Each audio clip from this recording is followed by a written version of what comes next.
What's up, y'all? Welcome back to another video. In today's video, I'm gonna be going over the Uber Black myths everyone believes. So basically, I'm gonna dilute them. I'm a guy that came into Uber Black business, and under a year, I scaled to already 3 SUVs, where I got full-time renters, and I'm expanding as we speak. And also, I want to add in, y'all, for the ones that have been commenting on my videos, talking about like the letters and text, they've been too small. I zoomed in as far as, as much as I can. I'm gonna just say that I zoomed in as much as I can. If this is still too small for y'all, I'm gonna have to figure something out because this was the biggest I could go. Y'all let me know if this is good. But yeah, we're gonna get right into the video, y'all. So right here we got the myths killing your success. Y'all know, everybody say, oh, the market is dead, it's oversaturated, and I'm specifically speaking for Uber Black. They always say it's oversaturated, there's no money to make. They also hit with, you need expensive cars. I already proven that. Like, you do not have to buy an expensive SUV. Y'all know I always say, hey, do not spend over 40K on an SUV. I would say the Uber Black business is more so about your service rather than your SUV. Now, your SUV do play a part, but man, you don't have to go spend 50,000+ on an SUV just to add, quality to your service. It's more service based, which is why I say, hey, if you're going to get in this business, you need to understand hospitality and customer service. And as far as going back to myth 1, the market is dead. The market is only dead or oversaturated if you're an app-based driver, meaning you solely rely on rideshare platforms. They always say, specifically where I'm at, Houston is oversaturated. It's too many drivers. Market is completely flooded. Once again, y'all, it's only flooded if you're just an app-based driver. You can't build private clients. I got that so many times. It's unbelievable, and it's like, yeah, you can actually get private clients. You just got to understand what people are looking for and target your audience. Target people that you perceive to need the service. You know what I mean? Like travelers, corporate people that got money. Let me just say that. Let me quit trying to sugarcoat things. People that's rich and got money, y'all. Period. Let's go down to the next one. We got these myths, I believe. So yeah, I didn't believe all of them myths up there because when I first got started, it wasn't really a lot of good information out here when it came to the Uber Black business. It was all surface level information, and they only talked about how much money you can make. So I'm like, don't know where to go, so I'm gonna just start. And I started myself. But my biggest concern before I got into this business, y'all, was the amount of money I could make. I didn't think it was true as far as like you can make $400 to $800 a day, because the videos I was watching, it was, oh, you can make this per day. And I'm like, Now, whenever I used to drive trucks, I used to make like $250, $300 a day. That was my whole goal. Like when I first started driving, I'm like, as long as I could make $250+ a day, I'm good. And I actually tested it. And y'all watch my other videos. If y'all hadn't watched them, go check them out. Where the first night I went out, I made basically $250. And I'm like, oh shit, I made that. And I put in less hours versus working a traditional job. I'm putting in more hours for the same amount of pay. But driving people around, for example, Uber Black, I made the same amount of money, if not more, for less hours. So that was pretty much it. But yeah, my truck driver earnings was typically pretty much the same starting off in Uber Black. But after I started building the private clientele, my, let's just say, annually earnings increased as an Uber Black driver. So that's when I knew the myths of, the money and all of that. I'm like, okay. I'm making this money. I'm good. So basically, myth 1 destroyed for me as far as like the market is dead. My earnings touching 10,000+ K a month. So basically I was making anywhere between 10 and 15,000, probably like month 2. I was just making around 10,000. Just been an app-based driver, but once I start building a private clientele, as I mentioned, I start to really make 15,000+ a month off private clienteles. And this is in a city where it's moderate, and it's a lot of other Uber Black drivers as well. So if the market is oversaturated, how was I able to make that amount of money? And I can prove all of this with documents, timestamps. I can go back in time to show y'all if that's what y'all want. But making money when it comes to this is just strictly how you coming into it. It's either you making it a business or you just using it as a hustle. Which even if you're using it as a hustle, why not double your earnings by building a private clientele? But basically, drivers who quit create more opportunities for those who adapt. While others complain, smart drivers are building clienteles or private clienteles, and thriving, which that's what I did the whole time, especially like October, November, December, January. I was documenting all of this on my TikTok. If y'all not following me on TikTok, y'all need to go follow me. My TikTok name is TJackk. But basically, I documented all of this. It was slow, y'all. I'm talking about even for like Uber XL, Uber Comfort. But the whole time, I was still making money off private clients. I still had travelers coming into the city, coming out of the city. I still had attorney clients. I still had my doctor client. Like, it was still jumping for me. I was still pushing over 300, 400 plus a day. Even when Uber is dead, it's like, okay, I'm hitting up my private clients. And I'm not just hitting them up when Uber dead. I plan ahead. I'm like, hey, do you need servicing before I actually hop on these apps? The app to me, or these apps to me, is just a backup plan. You know what I mean? Or if I want to just be super greedy and, you know what, I already made 800 off my private clients today. Let me hop on Uber to see if I can make 1,000 plus in one day as a driver. So that was kind of like my mindset. So I destroyed the market is dead. And I'm pretty sure I can do this in any city, because I'm not going to be just relying on the apps. A lot of drivers make the mistake of getting on these rideshare apps like Uber and Lyft and treating it like a job. Once again, y'all, I'm trying to make this video quick, but once again, Uber and Lyft is not your boss. They just providing you a ride. You a contractor. So treat it as such. You got to go hunt whenever Uber like, we're not going to pay you no more. That's when you start hunting. That's why I always tell people, if you're not planning on making it a business, to me, it make no sense to get into this business, period. I don't care if you're just trying to make extra money. The real money is in building a private clientele. Private driving. Myth 2, you need expensive cars. Once again, y'all, all of my SUVs, I own 3 SUVs now, and all of my SUVs was under 40K. All of them, every single one. Now, don't get me wrong, they had high mileage, but what's the point of buying a new car, as I mentioned in the past, with low mileage just to drive people around? That's insane. So you watching this video, you do not need an expensive car. You can literally go buy you a car that's under 40,000 right now with, high mileage, maybe 80, 90,000 miles that'll run super good, super long, as long as you take care of the maintenance, and still make the same amount of money as a driver that spent, 80,000 or 100,000 on a Cadillac.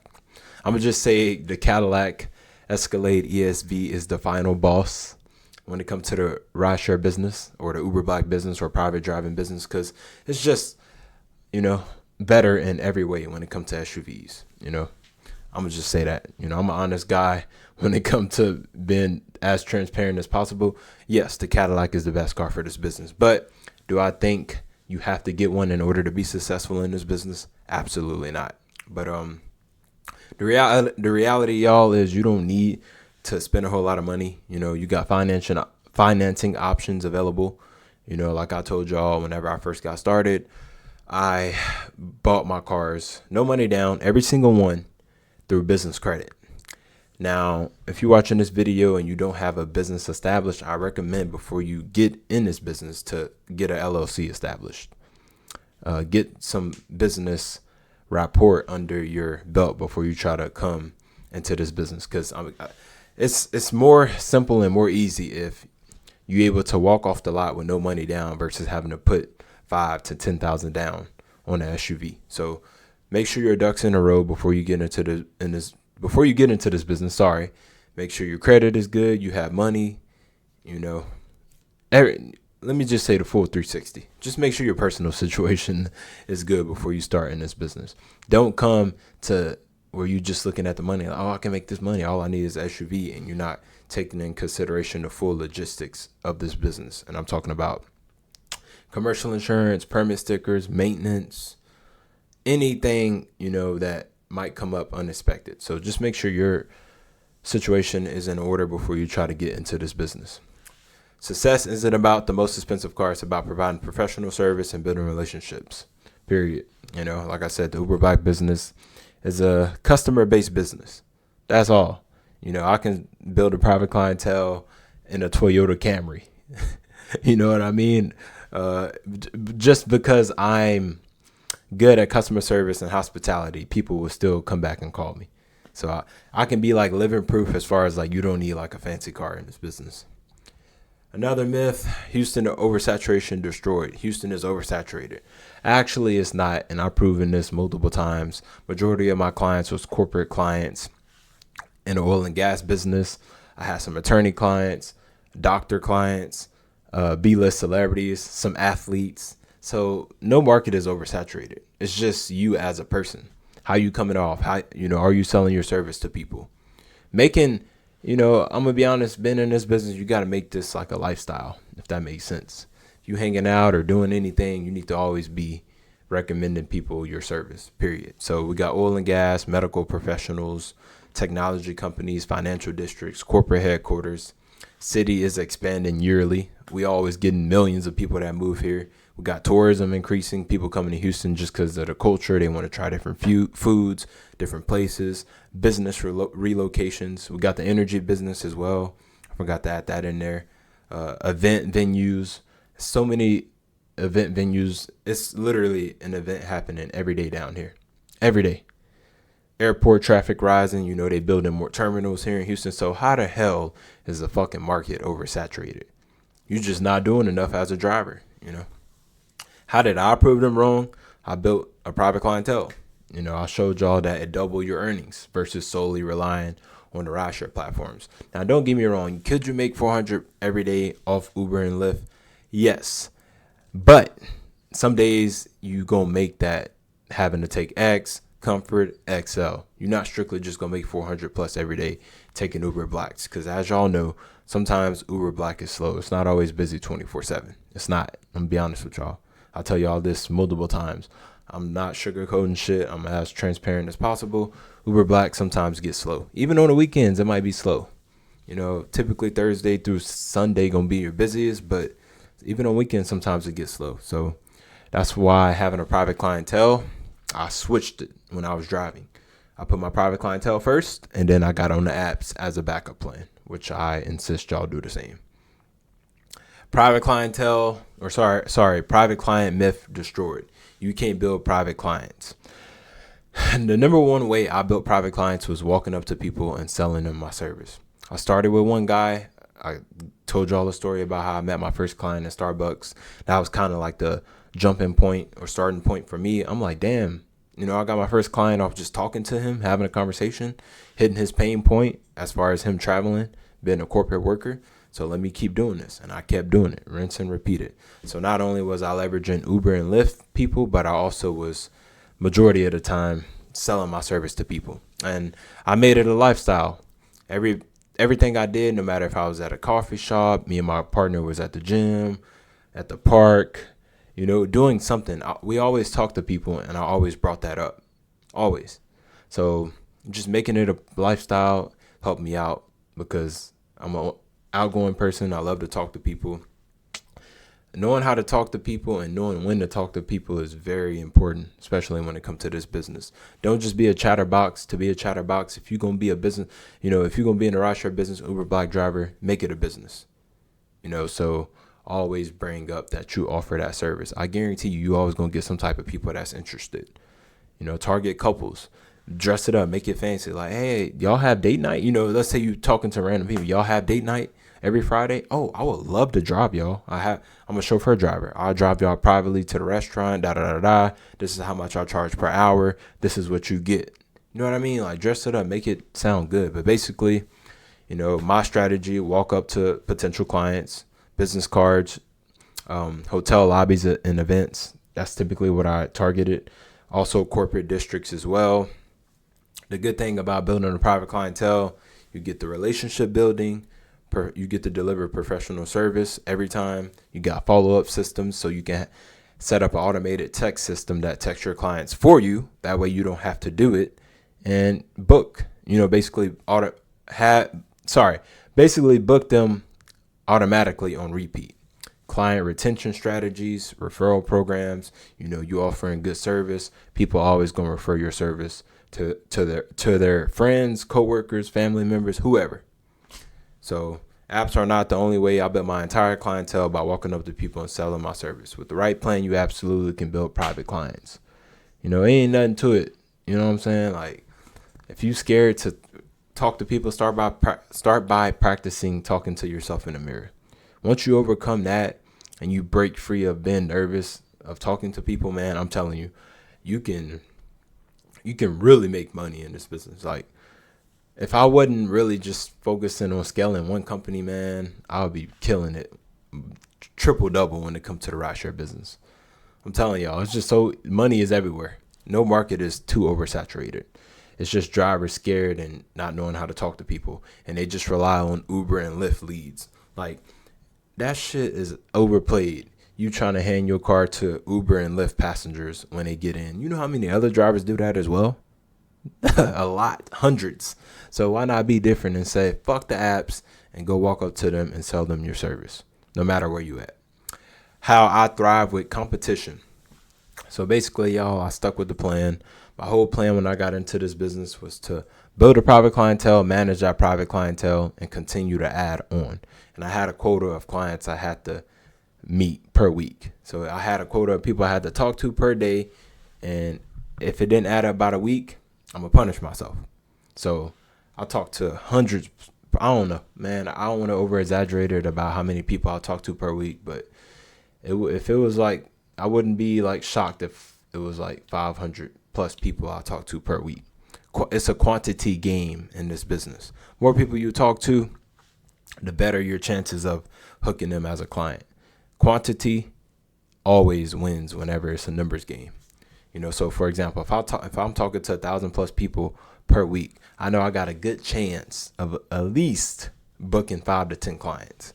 Y'all probably like, damn, you talk to 1,000 plus people. Well, you got to sort people out. You got to find your target people. Even if you think they're your target people, they might not be, and they might turn your service down. But who cares? Don't get too emotionally attached to it. Say, fuck it. Go on to the next person. So I stuck to the plan. While others panicked about competition, I focused on building and manage my private clientele list systematically. So I had an automated system set up. I hit my targets. I set specific goals for client acquisition and retention, then executed consistently regardless of market noise. And, business mindset. The best way I can say it, y'all, say it all the time. If you have a business mindset, you will be all right in this business. Treat it like a business. Best way I can put it, making 10 to 15K a month, just driving people around is good money, y'all. And like I said in other videos, I could have really been making way more than that. I had guys that was, man, I ain't going to count people's pocket, but I know well off mega millions, probably billion, that wanted me to be their private driver, but I turned it down. So basically the real success formula, y'all, is having a private clientele, double your earnings. The thing that suck about being an app-based driver, you got to wait for rides, set platform rates. So if you fall out of that, what is it? You got standard and you got advantage. If you fall out of advantage, Uber and Lyft, I think it's more so Uber. They're going to punish you for it. I mean, whenever I got kicked out of advantage mode when I was driving, I really didn't notice a difference. But, whatever. You basically also, inconsistent income. That's what I was going to say. If you're not treating it like a business, like, for example, on Uber, I was treating it like a business. So before I start actually getting a crazy list of private clients, I was like, hey, I'm not going home today until I at least make 300, 350. So that setting that goal and expectation, it hit different versus just like going out saying, hey man, I hope I make $200 today. So if you have that mindset, your income gonna be inconsistent. I know a lot of drivers be like, oh man, I'm driving a nice vehicle, or I'll just typically do Uber Black. Well, sometimes you gotta let that go and say, fuck it, I'm more focused on money, and take any ride that come your way. That means X, Comfort, Excel, whatever. If it's not black, you have to take it if you have a quota to meet. Another thing I hated about apps, or another thing that you will suffer if you're just an app-based driver, is no client relationships. Me, I just hate driving random people around, so it was like refreshing dealing with the same people every day or every other day, knowing them, they knowing about me. It make the ride better, because you deal with this person every day, so you know their patterns, you know their family, you know what they got going on. That's just better to me. So building your own private clientele, basically you're able to set your own rates, you build loyal relationships, you're able to predict your income based off your hourly rate, and then you also get to show your professionalism by delivering premium service. So you need to figure out which one you're going to be. I forgot to add that in. You need to figure out which one you're going to be. Y'all already know which one I want y'all to be. Private clientele builder, period. And I created this plan, y'all. Basically, I want y'all to mimic this so y'all can get results and see success. You know, week 1, week 2, y'all need to get out there. You need business cards, visit hotels, at least talk to 10 people daily. And that can be either you walking up to them, which I would encourage you to walk up to them rather than just depend on Lyft and Uber to give them to you. Because as you break that, shyness, or I don't know what to call it, like, scariness or whatever. But as you break that, man, that's when you really start to put contacts in your phone. That's the best way I can put it as far as like private clients.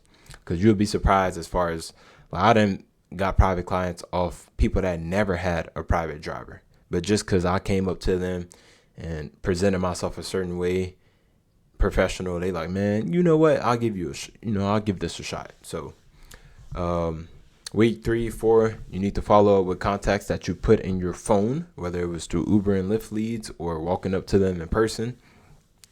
Always provide exceptional service, no matter if it's Uber passengers or your private clientele. It's all about character in this business. Don't mistreat your Uber passengers versus your private clientele people just because they not paying you more. Treat them right, because you never know who could be you never know who can be your potential private clients. I wouldn't recommend asking for referrals too much. I would say just let your service do the talking for you. Eventually, it always get around. You'll know if you're providing good customer service or not. And create a retention system. So you need to get a good automated text system to reach out to the clients that you want to service every day or every other day. Check in with them, do daily or weekly follow-ups. You need to divide. Know who's going to be your day-to-day clients, or know who's going to be your every other day clients, and know who's going to be your weekend clients. That help you out a lot. Month 2, you need to scale up. I say start by targeting normal people, as far as like people that just need servicing, versus like trying to go out to get these corporate contracts. So once you start getting experience, then like month 2, then you scale up, expand to corporate clients, start targeting the actual business, speak with them directly, call the front desk, figure out who's the person in charge of the transportation, and they'll direct you.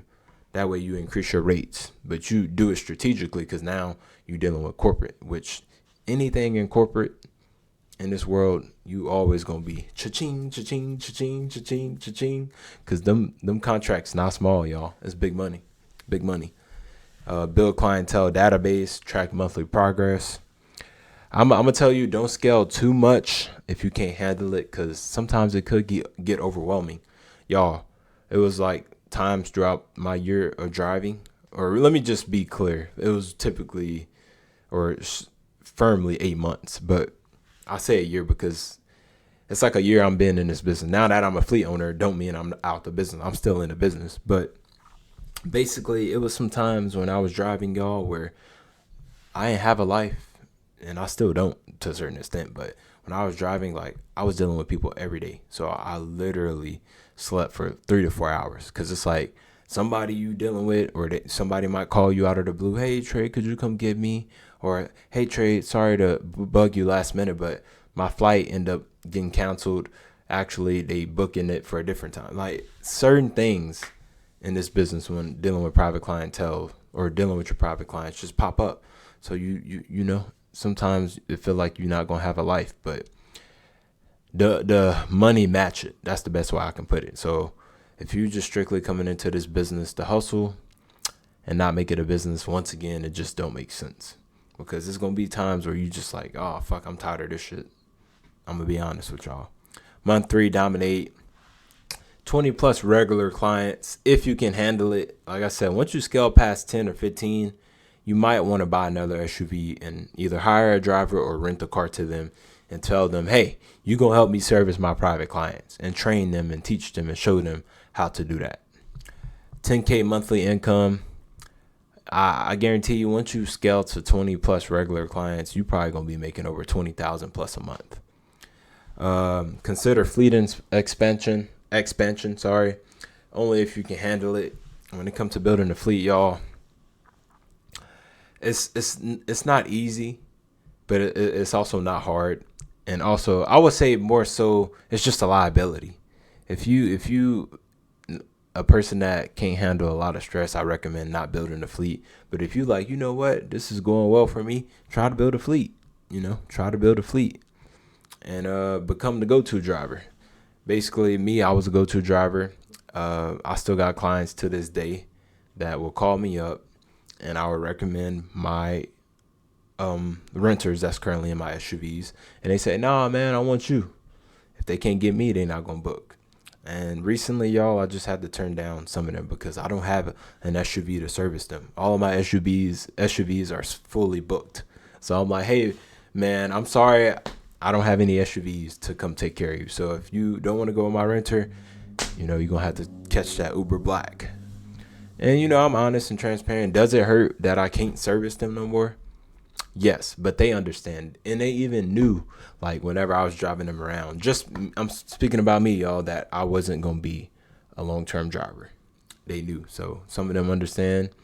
I would say all understand, but some of them just be like, damn. But yeah, y'all, that's y'all plan. Just mimic this, try this, and then let me know in the comment section after you done it if it worked out for you or not. I'm curious to see. I put a lot into these little PowerPoint slideshows. Literally spend hours on this. Not where I'm working on it all day, but just I want to make sure I provide y'all with the best, most valuable information possible when it comes to the rideshare business. That's why I'm not trying to make it like super fancy. This is real raw talk. So yeah. But with that being said, y'all, if y'all have any questions or want to know anything about the rideshare business, or y'all feel like I'm missing something or I'm not covering a certain topic that y'all want, let me know down in the comment section. I've been seeing the ones that have been commenting. I'm getting to y'all topics. I had a list that I had to go off of what I really wanted to hit, but now I'm gonna start getting to y'all videos. But like I said, let me know in the comment section, and then I'll eventually get to it. But with that being said, that'll be it for this video. Y'all do me a favor, like the video, share the video, and show some love. Subscribe to the channel, man. Every little like or subscribe that I get, even a comment, I really appreciate y'all for. Small channel, trying to grow, trying to educate the people when it comes to entrepreneurship. So with that being said, that'll be it for this video. I'll catch y'all next video.